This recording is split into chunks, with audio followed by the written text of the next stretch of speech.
सोचकर देखिए, क्या कुछ हैशटैग्स और क्लिक्स एक पूरी सरकार को गिरा सकते हैं? सुनने में शायद अजीब लगे, लेकिन नेपाल में बिल्कुल यही हुआ। ये कहानी है एक डिजिटल क्रांति की, एक ऐसे विद्रोह की जिसने पूरे देश को हिलाकर रख दिया।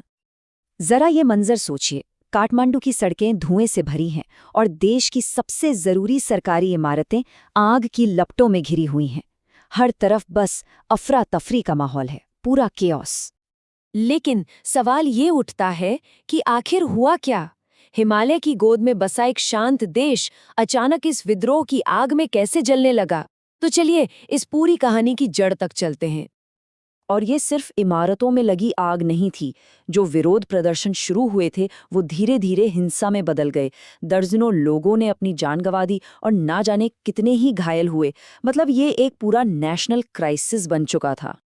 और इस पूरे संकट की वजह सिर्फ एक सरकारी फैसला, एक ऐसा कदम जिसने समझे पूरे देश में चिंगारी लगा दी। तो हुआ ये कि 4 सितंबर 2025 को सरकार ने एक नया ऑर्डर जारी किया। कहा गया कि देश में जितनी भी बड़ी सोशल मीडिया साइट्स हैं उन्हें या तो सरकार के पास रजिस्टर करना होगा, नहीं तो उन्हें ब्लॉक कर दिया जाएगा। तो असल मुद्दा था डिजिटल आज़ादी पर कंट्रोल। लोगों को अचानक लगा कि सरकार उनकी ऑनलाइन आवाज़ को, उनकी फ्रीडम ऑफ स्पीच को दबाना चाहती है। और बस यही एक एहसास काफ़ी था जनता के गुस्से को भड़काने के लिए। तो इस सरकारी ऑर्डर का जवाब किसने दिया? इसका जवाब दिया देश के नौजवानों ने। ये एक ऐसा आंदोलन था जिसे लीड कर रही थी जेन ज़ी। हाँ, वही जनरेशन जो डिजिटल दुनिया में ही पैदा हुई और पली बड़ी है। अब यहाँ पर जो चीज़ सबसे ज़्यादा हैरान करती है वो है स्पीड। इसकी रफ्तार देखिए। 4 सितंबर को ऑर्डर आता है, महीने के बीच तक नौजवान सड़कों पर हैं। सितंबर के अंत तक ये प्रदर्शन हिंसक हो जाते हैं और नतीजा प्रधानमंत्री को इस्तीफा देना पड़ता है। मतलब कुछ ही हफ्तों के अंदर पूरा पॉलिटिकल सीन ही पलट गया।